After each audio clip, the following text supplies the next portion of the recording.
I'm super excited because we've been showcasing today what really Veolia is about.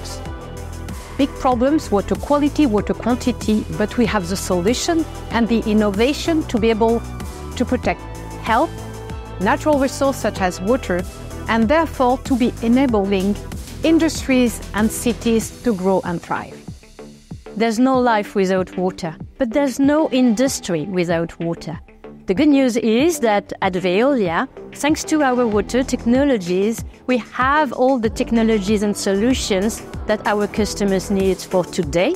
And thanks to our innovation capabilities, we are already preparing the solutions for tomorrow. Combining global technology with local operation means acceleration and growth of our impact for the local communities, for the industries, for the municipalities. The business model of water technology, it's a winning business model. It is comforting and fueling green-up trajectory.